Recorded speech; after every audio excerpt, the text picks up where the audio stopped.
Vous êtes sur 01net TV, vous faites bien. Bonjour à vous toutes et à vous tous. Toute l'actualité high-tech ici, vous le savez. Et vous étiez peut-être avec nous hier soir. Entre 18h et 18h30, nous recevions le patron de Coyote, Didier Quillot. Coyote, ce système d'aide à la navigation routière. Alors, comment se passe la concurrence avec Google? Comment se prépare la voiture connectée du futur? Et puis surtout, quels sont les projets de Coyote? Il semblerait qu'il y ait un boîtier qui pourrait sortir à la rentrée prochaine. On en parle avec Didier Quillot tout de suite.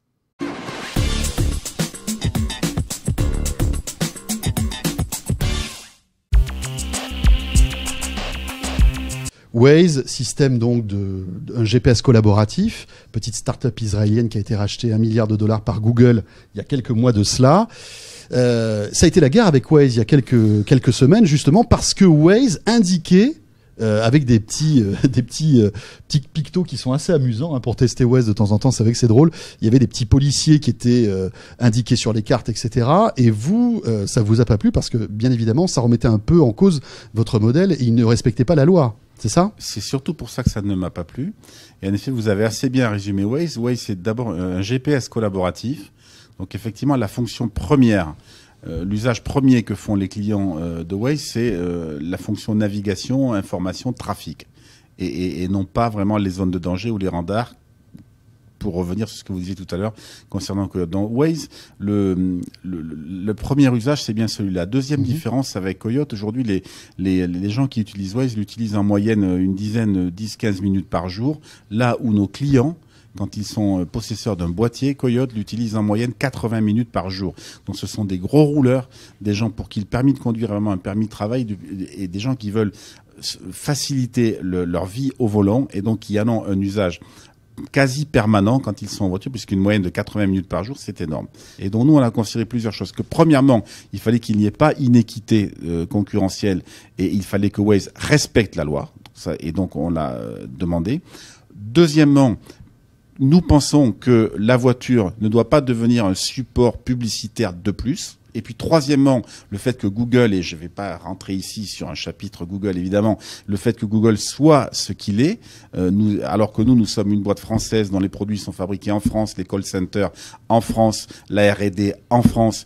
Donc on a considéré que pour toutes ces raisons, les impôts en France bien entendu, donc on a considéré que pour toutes ces raisons, il fallait livrer cette bataille-là. Alors je sais que parmi ceux qui nous regardent, je vais me faire beaucoup d'ennemis, mais moi j'ai juste demandé... Et oui, parce qu'il faut penser aux consommateurs quand même. Non, mais... Alors, Waze gratuit, Waze service mine de rien très performant. On parle pas, non, tous les médias, tous les tests qui ont été faits disent que la qualité des informations sur Coyote est bien supérieure à ce qu'elle est sur Waze. Mais pourquoi? Parce que quelqu'un qui utilise l'appli 10 minutes versus quelqu'un qui utilise un boîtier ou une appli 80 minutes par jour n'a pas le même niveau d'implication, le même niveau d'engagement. Et donc, si on n'a pas le même niveau d'engagement, il n'y a pas le même niveau de qualité, de fiabilité. Et puis, franchement, croyez-vous que des gens paieraient 12 € pour un service non fiable? Non. Bien sûr que non. C'est value for money, comme on dit. Donc, si les gens payent 12 €, c'est qu'ils savent que toutes les informations qu'ils cherchent, ils vont les trouver.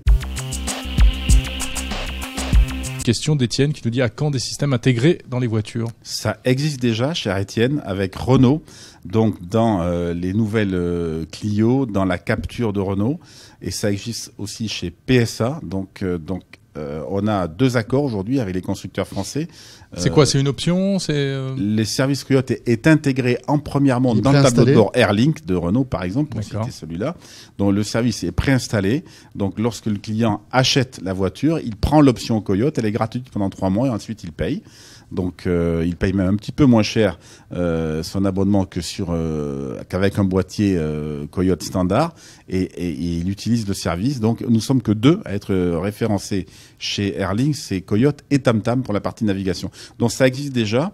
Aujourd'hui nous discutons avec d'autres constructeurs allemands, évidemment, l'Allemagne le pays de la voiture, donc on discute avec d'autres constructeurs. Pour l'instant les discussions n'ont pas abouti sur un accord, mais ma vision à terme, c'est que nous devons être ce que j'appelle plateforme agnostique. C'est-à-dire que nous sommes, je l'ai dit au début, un éditeur de services d'information routière en temps réel communautaire.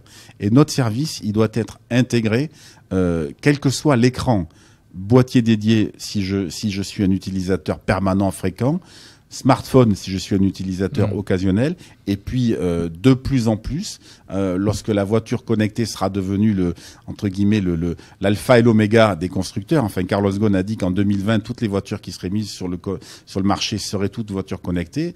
Nos services seront présents en première montre. On a lancé au mois de mars un produit qui s'appelle Coyote Nav, qui intègre la navigation dans un boîtier. On aura des nouveautés au Mondial de l'Auto, donc dans lequel on va aller sur des fonctionnalités qui sont très différentes, très différentes du radar, et qui vont être vraiment disruptives. Et je pense que là, on va faire bouger les lignes. Il y a la Comme sécurité. quoi, par exemple? Je ne veux pas répondre aujourd'hui, c'est beaucoup trop tôt.